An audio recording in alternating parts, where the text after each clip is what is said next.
a shoe. So I want to start today with a couple of Christmas jokes. What happened to the man who shoplifted a calendar at Christmas? He got 12 months. What do you call people who are afraid of Santa Claus? Claustrophobic. What did the gingerbread man put on his bed to make it? A cookie sheet. I know, they're pretty good. What did the salt say to the pepper? Season's greetings. And why does Santa have 3 gardens? Yeah, so he can ho, ho, ho. Okay, so it's officially the Christmas season, and it's just it really is a wonderful time of the year. It's a time that we see, Christmas trees are going up and we're seeing lights all around us. It's one of my favorite things is to just see the lights everywhere. It just tickles me to see that. Parties are being planned, and Christmas lists are being made, and shopping is in full swing, and just a lot of wonderful things that surround Christmas. And of course, we're celebrating the birth of Jesus, and for us, we're celebrating the birth of that Christ spirit, that Christ potential that is within each of us. And of course, what would Christmas be without the children? It's just hard to imagine not getting to experience their incredible joy, their anticipation, their excitement, their Christmas list making. I know we all have children and grandchildren, nieces and nephews. I can only speak from my experience. So when I talk about my grandkids, it's not because I think that they're the only grandkids in the world. It's just I experience them. And I love that we've been out. I have an 8-year-old grandson, and we've been out numerous times to Walmart or to Toys R Us to make the Christmas list. And of course, it's every single thing that he sees that he wants, but that's just so much of the fun of it. So I want to share with you a reading. And this is by Samuel Ullman. And this is actually, our Papa Harry had done an autobiography, a book. And this is the first part. This is the very first page in his book. And so it's called Youth. It says, "Youth is not a time of life, it is a state of mind. It is not a matter of rosy cheeks, red lips, and supple knees." Thank goodness, huh? It is a matter of will, a quality of imagination, a vigor of the emotions. It is the freshness of the deep springs of life. Youth means a temperamental predominance of courage over timidity, of the appetite for adventure over the love of ease. This often exists in a man of 60, more than a boy of 20. Nobody grows old merely by living a number of years. We grow old by deserting our ideals. Years may wrinkle the skin, but to give up enthusiasm wrinkles the soul. Worry, fear, self-doubt loathes the hearts and turns the spirit back to dust. Whether 60 or 16, there is in every human being's heart, the lure of wonder, the unfailing curiosity of what's next, and the joy of the game of living in the center of your heart. And I know, just from my own experience, and I know in just, having conversations with friends and family and with many of you, that as we have gotten older, that sometimes it actually shocks us as we look at ourselves in the mirror because we don't feel that, and that's awesome that we don't feel that, because it's important what, he's saying here, it doesn't matter what is happening externally in this physical body, that opportunity for that youthful experience is always present in us. Jesus said in Matthew 18:3, "I tell you the truth, that unless you change and become like little children, you will never enter the kingdom of heaven." And so, what does this mean for us today? Because we're going to be talking about wonder and about awe and about, moving into that place where we can open ourselves up to really experiencing that in a fuller way than we've been experiencing it up until this point. And what we know is that the kingdom of heaven It's not something that we're chasing after. It's not something that we're looking is going to happen when we die and we've, racked up all these points and we get to go into the kingdom of heaven. That we have an experience. We have the choice to choose experiencing the kingdom of heaven right here and right now.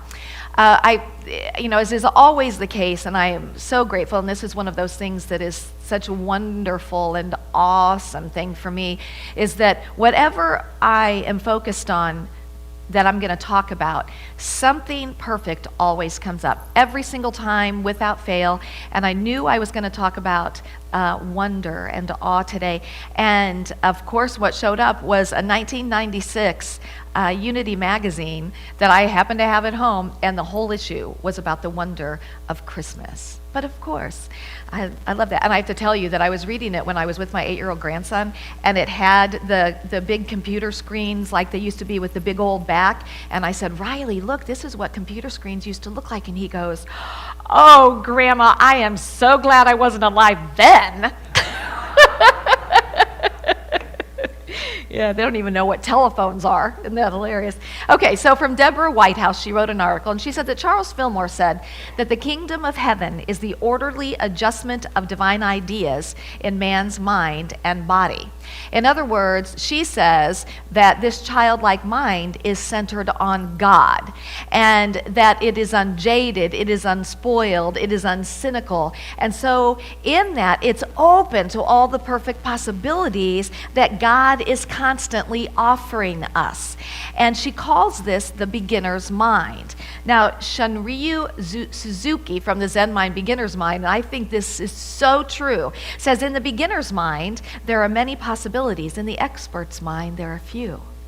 And I've experienced that over and over and over again, and it sometimes will show up as somebody who's an expert on computers, and my beginner's mind with computers, that sometimes I can be sitting with somebody and I'll see a simple solution because I don't have that expert mind. And the expert sometimes won't see that simple solution. Or when sometimes I think I know all that I need to know, and so my mind is closed, and then somebody who's a beginner can see more than I can see. So I love this because it's saying we've got to let down what Maria Nemeth calls those structures of knowing.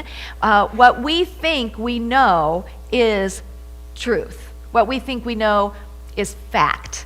And so we want to get to this beginner's mind. Philosopher Alfred North Whitehead said that philosophy begins in wonder, and at the end, when philosophic thought has done its best, the wonder remains. I love the whole idea of wonder. So why are we emphasizing this childlike wonder, this childlike mind, as we move into this Christmas season? And for me, it's because this inner child that we all continue to possess even after we grow up, it's the source of our creativity. It's the source of what can open us up to possibilities. And as we've talked about many times, because we have taken on so many ideas about the reality of life that are not true. They may seem as fact to the physical world, but they are not truth with a capital T. And so we want to open ourselves up to having that childlike wonder about life in general. Emmett Fox, great metaphysical author, explains that the wonder child is no less than God. The mighty God, as Isaiah reminds us, always present with us, always available, once that we have truly understood and accepted the spiritual idea. I mean, it's always with us, but it becomes more a part of our life experience as we accept the spiritual idea that, we are the container of infinite possibilities, infinite potential, that we are, as John was saying in his meditation, wondrously made. So I wanted to see, well, what is wonder? So I went to Webster, of course, and looked it up. And Webster says that wonder is to think or to speculate curiously. Okay, and that makes sense to me. So I thought about, well, what is wonder to me? And I was thinking about, well, how do I use the word wonder?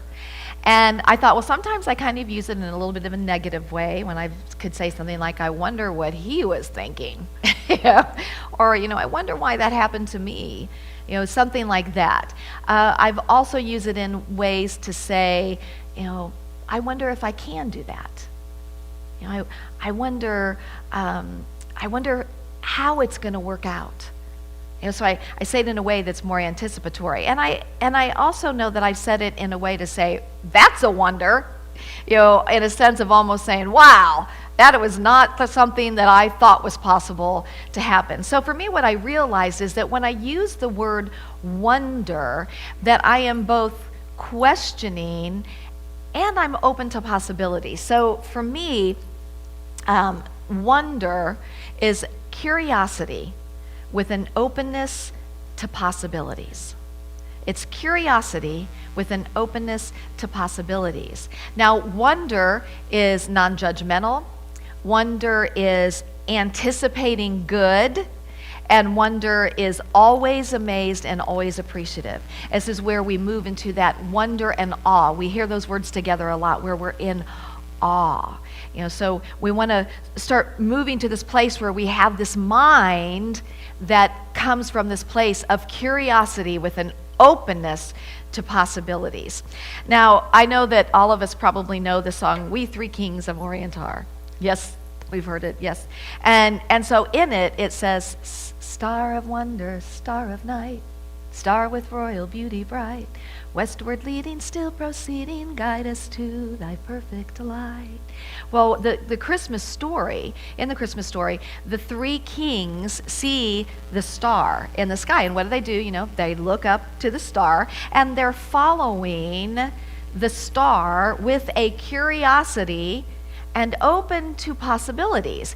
And, of course, the possibility that they're open to is really to me, the ultimate possibility, and that's the birth of the Messiah, the birth of the Savior, the birth of that which had been prophesied, the birth of the one who was coming to save the world. So from the story perspective, there's the three kings, the three wise men, and they're looking to the star and they're going. Metaphysically, and this is how we in Unity look at things in the Bible, is from a metaphysical perspective. Metaphysically, the guiding Christmas star, it represents the Christ light of our being. And I love how they have to look up, meaning that for us, that we're going to look up above beyond what seems to be the only possibility, the only reality. And so we're going to look up, and that light is always leading us to a greater and grander awareness of our own divine potential. If you want to think of it this way, it's to the Savior of our being. It's to that which has been implanted in us, imbued in us, that we have come forth with, that will move us out of limitation, of lack, of sickness, and of the things that have kept us in so much pain for so long. It always will lead us to our greater good and to the greater good of all, always. It will always lead us to our greater good and the greater good of all.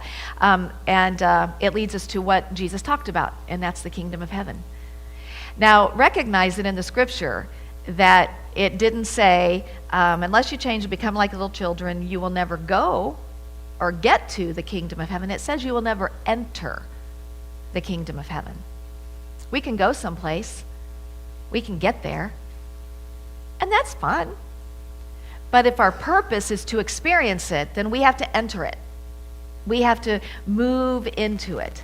So how can we move into this experience of the kingdom of heaven? As Jesus talked about the kingdom of heaven, it's everything that we have ever been seeking in the outer world is right here within us, the kingdom of heaven. How can we move into this experience of the kingdom of heaven right here, right now on earth? So Jesus says, obviously, to become a child. So I'm going to share with you just some thoughts about how to enter into the kingdom of heaven as we open ourselves to become like a child. And the first one is wonder and awe. I love that my youngest one is 2 years old, and so he's at that age where everything is just wondrous and awesome. He can go out and he can pick up a leaf and he can just be like, this is the coolest thing in the world. Everything is awesome.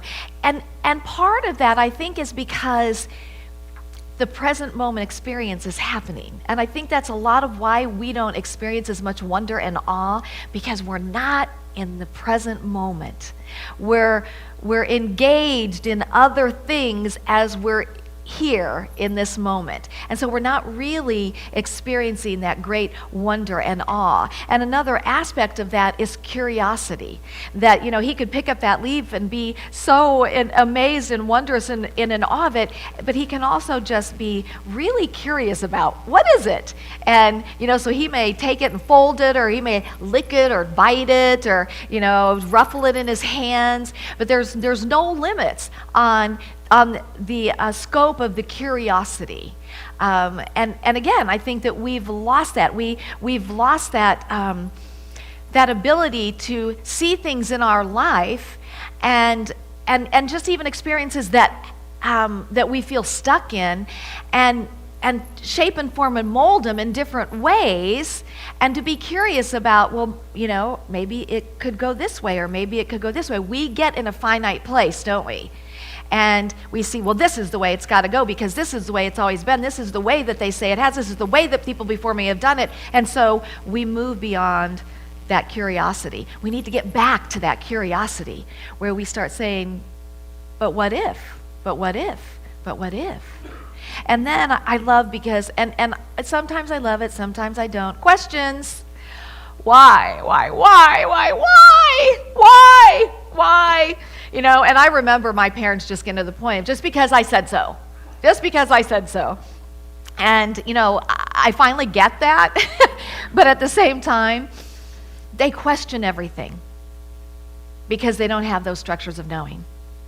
And so the questions are going to be things like, is that really true? Who said that was true? Who are they? Who are they that they said this is truth? Is this really something that is supporting my greater personal growth and expansion? Is this something that I believe, that resonates in my heart and soul, that I believe is true for me? So we want to really start questioning. Is this the way that this person is always going to be, just because they've always been that way? We want to start questioning. And then, of course, we go into that power of imagination. And oh my goodness, kids are the greatest Imagineers of all. I mean, it is just fun to experience that mind that can literally see the castles, they can see the dragons, they can see the Teenage Mutant Ninja Turtles, they can, they see it all, and they experience it as though it is happening right here today. That is powerful. If we want to experience the kingdom of heaven, my friends, we've got to get a hold of our imagination, and we've got to start imagining what it would be like if, and move into that. And that moves us right into possibilities, because there's really no limits until we put the limits on them. And there are some limits, of course, for safety issues, but my goodness, we have put way too many limits on the imagination aspect of our children. And we ourselves, I know, have had a lot of limits put on us, because that was just the nature of how we were raised. And so we want to really open ourselves up to that there are unlimited possibilities and potentialities here. There's no one. In fact, there's no one right answer for what it is that you're desiring or what your solution is. There are many, many potentialities and possibilities that will move you into an amazing experience of life. So it's being open to that. And trust. Huge. I thought about how as a child, like, I know that our children trust us as parents, grandparents, caregivers, aunts, uncles, whatever we are. They just trust that their needs are going to be met. They just trust that. And yet, the greatest mind, the most divine intelligence that, as John was saying in his meditation, that has wondrously created all of this, we don't trust that it can make the way clear for us, and I'll release our imprisoned splendor. We don't trust it enough, and trust it that whatever the next step and the next step. I thought how many times I've had to, Chris, my daughter, and I have sat down with our 8-year-old and said, buddy, you need to trust us. That sometimes it's a matter of saying, this may not look like what you want to do, may not look like what the answer is for you, but we need you to trust us because there's a bigger plan here. And so it's that with our spiritual journey, is trusting that whatever is showing up, that we can trust it and move to the next place and move to the next place, move to the next place. And then the last part of this, of course, is just embracing life. I love that that Riley is a talker, and he goes to sleep talking, and I swear, the moment he wakes up, it's like, Grandma, what are we going to do today? Are we going to see him? They embrace life. It's like the fullness of life. They fully embrace it, and that is so absolutely important. So, I always think I'm never going to have enough, and then I have a lot. Okay, so I came up with just some words for the word wonder. We need to have a willingness as we move into this wonder, a willingness to be open, which is the next part, is an openness to the possibilities and potentiality, and it takes nerve. Because people around us aren't necessarily gonna line up with the fact that we believe in infinite possibilities and potentiality. They're gonna say, are you crazy? Are you crazy? So it takes nerve. And it, yes, I am. Are you daydreaming? Are you daydreaming? I don't know why I said that. Daydreaming is important as we open ourselves up to wonder. It is a choice. Moving into wonder is an absolute choice. And part of wonder is the rejoicing, is the appreciation. This really follows so much with our 5 principles. It's the appreciation that of what is unfolding, even when we cannot see that it is unfolding. What I know for every single one of us today, my friends, as we move into this holiday season, this Christmas season, as we move, and way beyond that, is that this star of hope, the star of hope is always shining. It's always shining brightly in our lives, even in those times when we feel the darkest, that light is always there, because it cannot not be, because it is what we are. And that when we open ourselves up, we have that willingness and that openness, and we say, God, here I am. Of myself, I cannot do this. Of myself, I cannot see this. Of myself, I'm scared as I move into this. But we open ourselves up, and that this light will always guide us. It will move us forward. It will inspire us. It will encourage us. It will nudge us. And ours is to have the nerve, to have the courage to take that next step. And even if it feels uncomfortable, even if there's some pain in it, because sometimes there is, whatever that is, that we take it because we're trusting.